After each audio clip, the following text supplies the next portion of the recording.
ሰላም ጤና ይስጥልን ውድ የቻናላችን ተከታታዮች የዕለቱ ዜናችን ነው። ለሰዓቱ የመራረጥናቸውን አንኳር ጉዳዮች ይዘን ተገኝተናል። ቻናላችን ላይክ፣ ሼር እና ሰብስክራይብ በማድረግ እስከ ጥንክራችን ፍጻሜ አብራችሁን ቆዩ። አሁን በቀጥታ ወደ ዝርዝሩ እንውሰዳችሁ። ትራምፕ የባህር ኃይሉ ፈንጂ የሚያስቀምጡ ጀልባዎች ላይ እንዲተኩሱና እንዲገድሉ አዘዙ። የአሜሪካው ፕሬዝዳንት ዶናልድ ትራምፕ በሆርሙዝ ወሽመጥ ፈንጂ የሚያስቀምጥ ማንኛውም ጀልባ ተኩሳችሁ ግደሉ ሲሉ ለባህር ኃይላቸው ትዕዛዝ ሰጡ። የአሜሪካ ባህር ኃይል ማንኛውም ጀልባ ላይ እንዲተኩስና እንዲገድል አዝዣለሁ። ትናንሽ ጀልባዎች ምንም እንኳን በሆርሙዝ የባህር ወሽመጥ ፈንጂዎችን እያስቀመጡ ይሆናል ሲሉ በትሩዝ ሶሻል ልጥፋቸው ላይ አስታውቀዋል። ምንም ማመንታት አያስፈልግም ያሉት ትራምፕ የአሜሪካ ፈንጂ አስወጋጆች ወሽመጡን አሁን እያጠሩ ነው ብለዋል። ዶናልድ ትራምፕ የባህር ኃይላቸውን ፈንጂ የሚያጠምድ ማንኛውንም የኢራን ጀልባ ላይ ተኩሱና ግደሉ ካሉ በኋላ ኢራናውያን መሪያቸው ማን እንደሆነ ለማወቅ ተቸግረዋል ሲሉ በማህበራዊ ሚዲያ ላይ ጽፈዋል። ትራምፕ ሀገሪቱ ውስጥ ወግ አጥባቂና ለዘብተኛ በሆኑ ባለስልጣናት መካከል ፍትጊያ መኖሩንም ጨምረው ተናግረዋል። አሜሪካ የሆርሙዝ ወሽመጥ ሙሉ በሙሉ እየተቆጣጠረች ነው ያሉት ፕሬዝዳንቱ ካለ አሜሪካ ፈቃድ አንድም መርከብ እንደማይገባና እንደማይወጣ አስታውቀዋል። የአሜሪካ ጦር በህንድ ውቅያኖስ የምትቀስ ማዕቀብ የተጣለባት የኢራን መርከብ መያዙን ገለጸ። የአሜሪካ ጦር ከኢራን ነዳጅ የጫነች ማዕቀብ የተጣለባት መርከብን በቁጥጥር ስር መዋሉን አስታወቀ። የመከላከያ ቢሮ በኤክስ ገጹ ላይ የአሜሪካ ጦር ማዕቀብ በተጣለባት ሀገር አልባ መርከብ ኤምቲ ማጀስቲክ ኤክስ በህንድ ውቅያኖስ በኩል ከኢራን ነዳጅ በማጓጓዝ ላይ ሳለች አስቁሞ ፍተሻ አካሂዷል ብሏል። ቢሮው ለኢራን የቁሳቁስ ድጋፍ ያደርጋሉ ተብለው የሚጠረጠሩ መርከቦችን አስቁሞ መፈተሹ እንደሚቀጥል አስጠንቅቋል። የባህር ትራንስፖርት ክልከላ ማለት ህግ ተላልፏል ወይም ስጋት ነው ተብሎ የተጠረጠረ መርከብን መፈተሽ ወይም በቁጥጥር ስር መዋልን ያካትታል። አሜሪካ በሆርሙዝ ወሽመጥ ላይ እገዳ ከጣለች ጀምሮ በርካታ መርከቦች እንዲመለሱ ወይም እንዲቆሙ አድርጋለች። መርከቧ ከኢራን እርቃ በህንድ ውቅያኖስ ላይ እየቀዘፈች የነበረ እንደሆነም ተገልጿል። ኢራን በሆርሙዝ ወሽመጥ ከሚያልፉ መርከቦች ክፍያ መሰብሰብ መጀመሯን አስታወቀች። ኢራን በሆርሙዝ ወሽመጥ በኩል ከሚተላለፉ መርከቦች የተሰበሰበ የመጀመሪያው የገንዘብ ክፍያ ወደ ሀገሪቱ ማዕከላዊ ባንክ አካውንት መግባቱን የኢራን ፓርላማ ምክትል አፈ ጉባኤ አስታወቁ።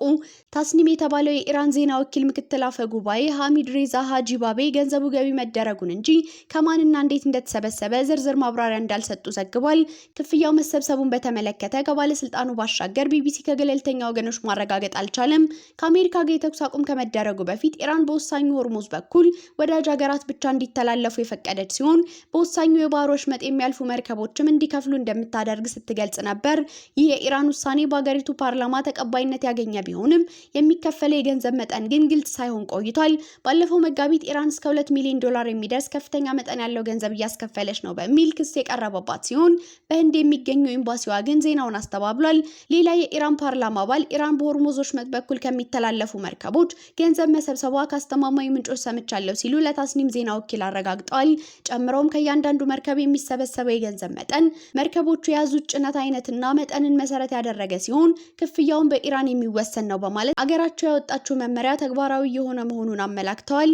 ይህ ኢራን በወሽመጡ በኩል በሚያልፉ መርከቦች ላይ ክፍያ እንደምትሰበስብ ካስታወቀች በኋላ አሜሪካ ተቃውሞ ከማሰማቷ ባሻገር ፕሬዝዳንት ትራምፕ መርከቦቹ ለኢራን ምንም አይነት ክፍያ እንዳይፈጽሙ አስጠንቅቀው ነበር። የሰላም ስምምነት ሳይፈጸም የንግድ መርከቦች ጉዞ እንደማይጀምሩ የነዳጅ ጫኝ ኩባንያ ኃላፊ ተናገሩ። የስዊድን ነዳጅ አጓጓዥ ኩባንያ የሆነው ስቴና በልክ ዋና ስራ አስፈጻሚ በአሁኑ ሰዓት የኩባንያው መርከቦች በሆርሙዝ ወሽመጥ በኩል የሚያልፉበት ምንም እድል እንደሌለ ተናገሩ። የድርጅቱ ዋና ስራ አስፈጻሚ ኤሪክ ሃኔል ከቢቢሲ ሬዲዮ ፎር ቱዴይ ፕሮግራም ጋር በነበራቸው ቆይታ ይህንን አይነት እርምጃ ከመውሰዳችን በፊት በውሃ መስመሩ በኩል በሰላም ለማለፍ ከሁለቱም ከኢራንና አሜሪካ የደህንነት ዋስትና ያስፈልገናል ብለዋል። የንግድ መርከቦች በድጋሜ ጉዞ እንዲጀምሩ የሚያስችል አስፈላጊ ሁኔታ ሊፈጠር የሚችለው የሰላም ስምምነት ሲፈረም ብቻ መሆኑንም ገልጸዋል። ከጥቂት ሳምንታት በፊት እስከ ባለፈው ሳምንት ድረስ ባለው ጊዜ በአንድ ሳምንት ገደማ ውስጥ እንድናልፍ የሚያደርግ አንድ ነገር ይፈጠራል የሚል ተስፋ ነበረን ያሉት ዋና ስራ አስፈጻሚው አሁን ግን ሁኔታው የተቆለፈ ሆኗል ሲሉ ስጋታቸውን ገልጸዋል። ኢራንን እየመራ ያለው ማን ነው? በኢራን በሚከናወኑ ዋና ዋና ጉዳዮች ውስጥ ጠቅላይ መሪው ሞጅታባ ኻሜኒ የመጨረሻ ውሳኔ እንደሚያሳልፉ ይታወቃል። ነገር ግን በመጋቢት ወር ከተሾሙ ወዲህ በፎቶም ሆነ በቪዲዮ ለህዝብ ታይተው አያውቁም። የኢራን መንግስት ተደራዳሪዎች እየሰሩ ያሉት በኻሜኒ ትዕዛዝ መሰረት ነው። ጠቅላይ መሪው በቅርቡ በሰጡት መግለጫ ላይ የሚደረጉ ድርድሮችን በግልጽ ባያነሱም አሜሪካን ግን ተችተዋል።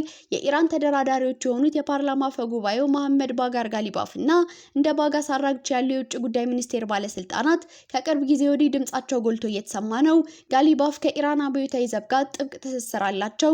የአብዮታዊ ዘቡ በተለይ በጦርነት ወቅት ከመደበኛው መከላከያ ከፍ ያለ ተጽዕኖ ነው ያለው። አብዮታዊ ዘቡ ከፍተኛ ወታደራዊ አመራሮቹን ቢያጣም ከሀገሪቱ ፕሬዝዳንት ማሱድ ፔዚሽኪያን ትይዩ እየሰራ ነው። ሀገሪቱን በሚመለከቱ የተለያዩ ጉዳዮች ላይ መግለጫ የሚያወጣ ቢሆንም ምን ያህል ግን አቅም እንዳለው ግልጽ አይደለም። ትራምፕ ጦርነቱን ለመቋጨት እንደማይጣደፉ ተናገሩ። የአሜሪካው ፕሬዝዳንት ዶናልድ ትራምፕ ከኢራን ጋር የሚደረገውን ጦርነት ለመቋጨት እየተጣደፉ አለመሆኑን ለፎክስ ኒውስ ተናገሩ። ፕሬዝዳንቱ ከቴሌቪዥን ጣቢያው ጋር ባደረጉት የስልክ ቃለ መጠይቅ ኢራን የተደረሰውንና ረቡዕ ዕለት የተጠናቀቀውን ተኩስ አቁም ያራዘሙት የጊዜ ጫና ኖሮባቸው እንዳልሆነ ገልጸዋል። ጥሩ ስምምነት ላይ እንዲደረስ እንደሚፈልጉ የተናገሩት ትራምፕ ጦርነቱን ለመቋጨት እንደማይጣደፉ አስረድተዋል። የዋይት ሀውስ ፕሬስ ሴክሬታሪ ካሮሊና ሌቪት ከኢራን ጋር የሚደረገው ድርድር መቀጠሉንና ፕሬዝዳንቱ ቀይ መስመሮችን በእጅጉ ግልጽ ማድረጋቸውን ገልጸው ነበር። ከትራምፕ ፍላጎቶች አንዱ ኢራን ያበለጸገችውን የዩራኒየም ክምችት ለአሜሪካ አሳልፋ መስጠት አለባት የሚል ነው። አሜሪካ ስለ ድርድሩ ከኢራን አገዛዝ ምላሽ ለማግኘት እየጠበቀች መሆኑን የተናገሩት ቃል አቀባይዋ እስካሁን ወጥ የሆነ መልእክት መላክ አልቻሉም። ለዚህም ነው ፕሬዝዳንቱ የተኩስ አቁሙን ለማራዘም የወሰኑት ብለዋል። የሰዓቱ መረጃዎቻችን ያዳመጣችሁትን ይመስል ነበር። ስለተከታተላችሁን እያመሰገንን ቻናላችን ላይክ፣ ሼር እና ሰብስክራይብ በማድረግ ቤተሰብ እንድትሆኑ እየጋበዝን በዚሁ ተሰናበትን።